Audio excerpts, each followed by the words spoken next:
We live in a world full of relationships. We recognize the animals, plants, water, and stars as living beings. Embedded in our languages are the tools to greet them as equals, to use the same pronouns we use with humans. English teaches us to refer to people as he, she, or they, but everything else as it.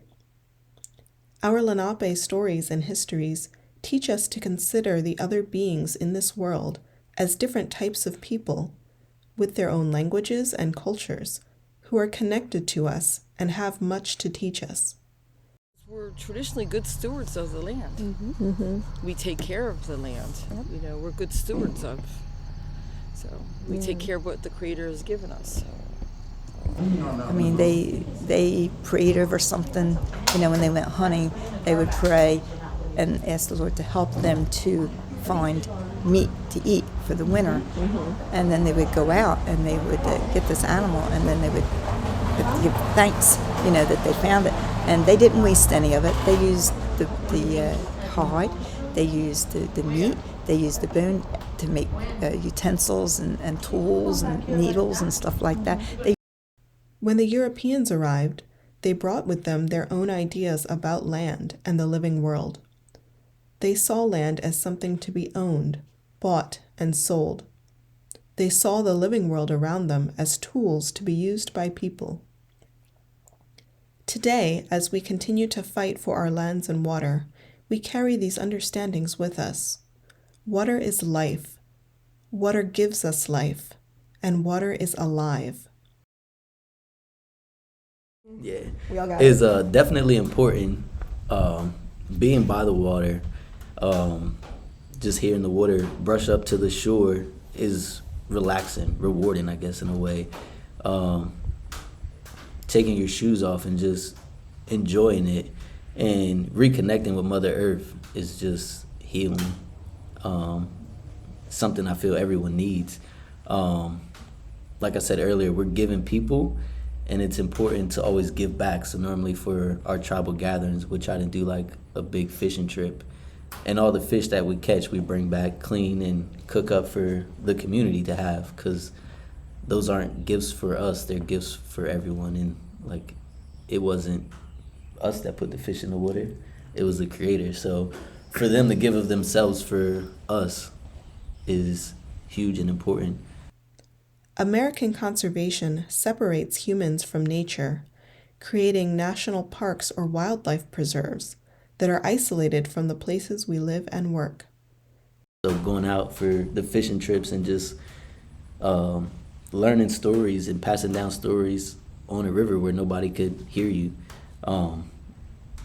it protects those ways, and it's like our responsibility to protect that water so we have that connection and the I guess a safe place to share our stories and our traditions.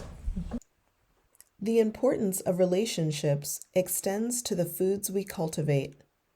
We grow the three sisters, corn, beans, and squash, together, recognizing that they thrive in relationship with each other.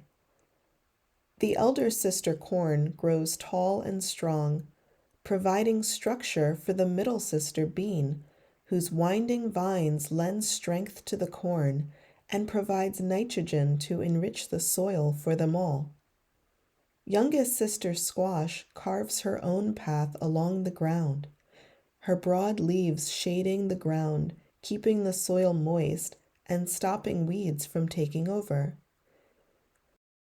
Just growing up down here, and like I said, being a part of quite a few summers of the summer camp and learning just some of both the berries, the flowers that grow wild out here, but then to see the transition to our community garden and just having a place for our tribal members to come down and, one, take care of, but two, take from.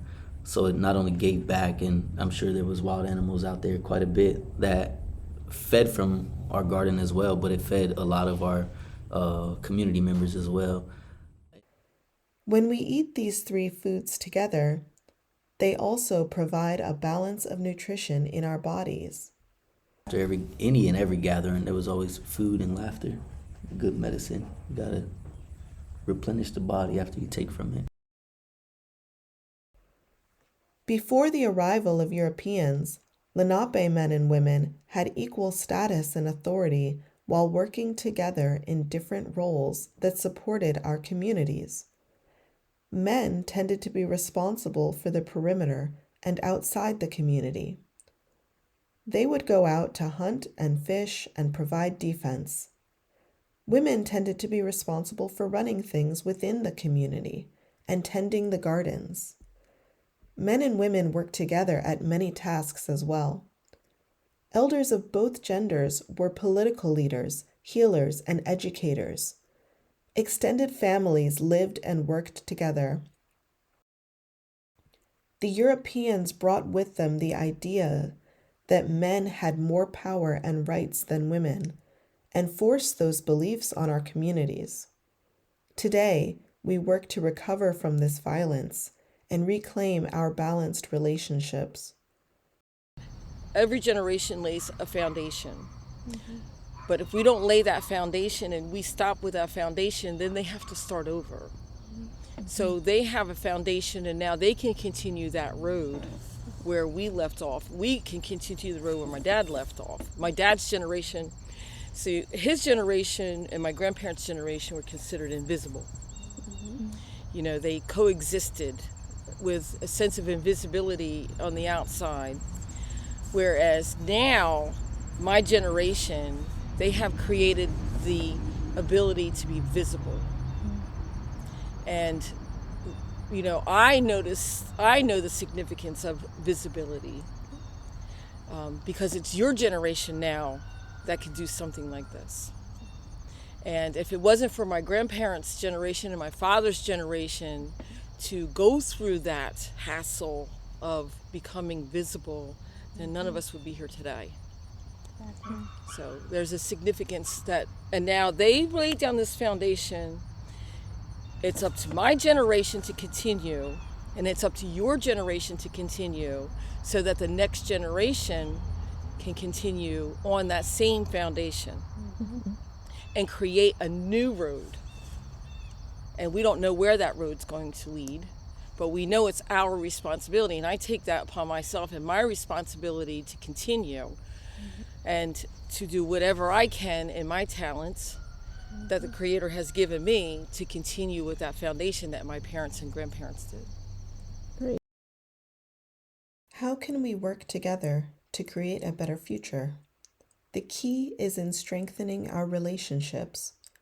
As young people, you can get involved in local environmental cleanup activities or reduce waste in your daily life.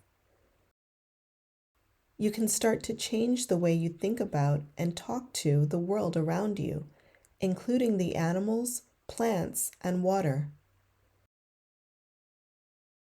Your parents and community can help take this further by supporting local, state, and federal policies that return land to Native communities and follow their lead on creating sustainable relationships with the world we all live in. You can also support Indigenous community-based projects such as language revitalization that help to strengthen our communities and give us the tools to create better relationships with the world around us. Wanishi.